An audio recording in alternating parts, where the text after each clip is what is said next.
Telangana news today में आपका खैर मकदम है। आइए देखते हैं आज की ये अहम खबर। अस्सलाम वालेकुम। मैं अमजदुल्ला खान, स्पोक्समैन एमबीटी। जैसा कि आप लोग जानते हैं कि पूरे हिंदुस्तान में पार्लिमानी इलेक्शन हो रहे हैं और उस ज़मीन में तेलंगाना में भी थर्ड फेज में इलेक्शन हो रहे हैं। और हमारे तेलंगाना में जो है 13 मई के दिन पोलिंग है। और आप लोग जानते हैं कि ये हज का सीज़न है और कई लोग तेलंगाना से जो है हज को जाने के लिए अप्लाई भी किए हैं। तो इस ज़मीन में जो सरकारी मुलाजिम हैं, यानी गवर्नमेंट सर्वेंट्स, जैसा कि बल्दिया में गवर्नमेंट एम्प्लॉइज़ है, बल्दिया के एम्प्लॉइज़ है, एजुकेशन डिपार्टमेंट के है और हमारे माइनॉरिटी वेलफेयर डिपार्टमेंट के एम्प्लॉइज़ है। तो गवर्नमेंट सर्वेंट्स को, ये लोगों को जो है इलेक्शन की ड्यूटी पड़ी है। तो उमूमन ऐसा होता है कि कोई गवर्नमेंट सर्वेंट अगर हज को जाने का है या उम्रे को जाने का है तो अपने डिपार्टमेंट का जो भी हेड होता है, जैसा बल्दिया है, बल्दिया कमिश्नर से या प्रिंसिपल सेक्रेटरी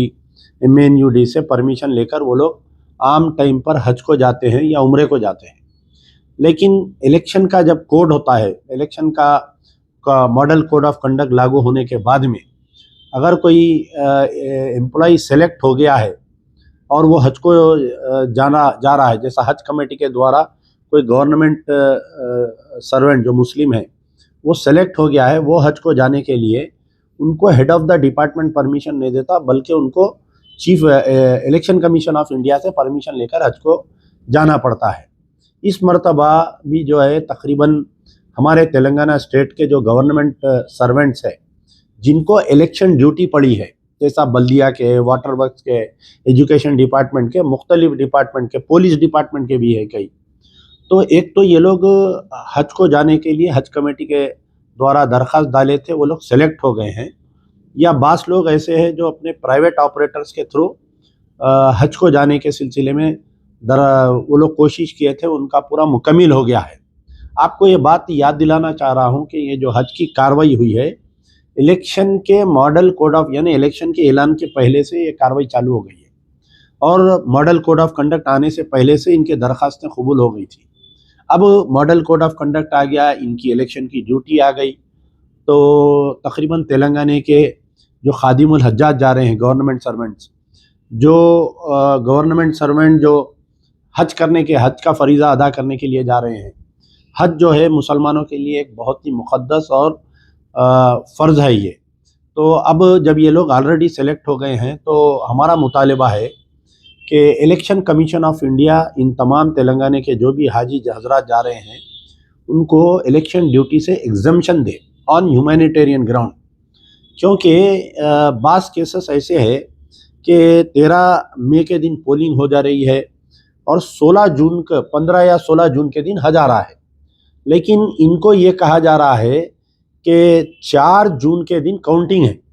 काउंटिंग के 2-3 यानी काउंटिंग होंगी, सेकंड डे रिजल्ट निकलेगा, उसके 2 दिन के बाद में जो है ये इलेक्शन का कोड बर्खास्त होता और वो फिर 4 जून 5 जून को अगर वो लोग अप्लाई करे तो उनको परमिशन मिले जब तक एक 10 दिन हो जाते हैं और हज का टाइम मुकम्मिल हो जाता है, यानी आखिरी फ्लाइट में भी नहीं जा सकते वो लोग, जो 10 मैं समझता हूँ कि 10 जून के करीब में या 8 या 9 जून को जा रही है तेलंगाना से आखिरी फ्लाइट। तो हमारा मुतालिबा आज मजलिस बचाओ तहरीक, मैं इस ज़मीन में हमारे जो हज कमेटी के चेयरमैन साहब है खुसरो पाशा हुसैनी, उनसे भी हमने गुजारिश की है कि आप जो है कितने गवर्नमेंट सर्वेंट्स है जिनको इलेक्शन ड्यूटी डाली गई है, आप हज कमेटी के लेटर हेड पे लिखकर पर्सनली जाके चीफ इलेक्टोरल ऑफिसर से मुलाकात करिए तेलंगाना से, या हो सका तो दिल्ली जाकर जो है इलेक्शन कमीशन ऑफ इंडिया से मुलाकात करके ये ड्यूटी पे एग्जेम्पशन लेकर आइए। क्योंकि अगर फ़र्ज़ करिए 13 मई के दिन पोलिंग हो गई, ये लोग 13 तक भी अगर काम करे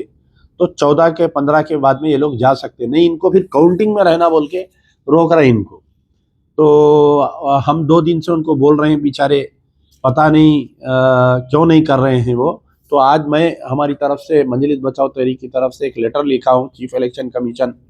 को कि ये जो गवर्नमेंट सर्वेंट, मुस्लिम गवर्नमेंट सर्वेंट जो हज के लिए सेलेक्ट हो गए हैं उनको एग्जम्पशन, ड्यूटी एग्जम्पशन देने के लिए, और उम्मीद करता हूं कि हमारे election commission of India, chief election commissioner humanitarian ground में तमाम सरकारी मुलाजिमीन जो इलेक्शन ड्यूटी कर रहे हैं, मुस्लिम सरकारी मुलाजिमीन जो हज के लिए सेलेक्ट हो गए, उनको परमिशन दिया जाएगा। शुक्रिया। यार जिंदा सोबत बाफ।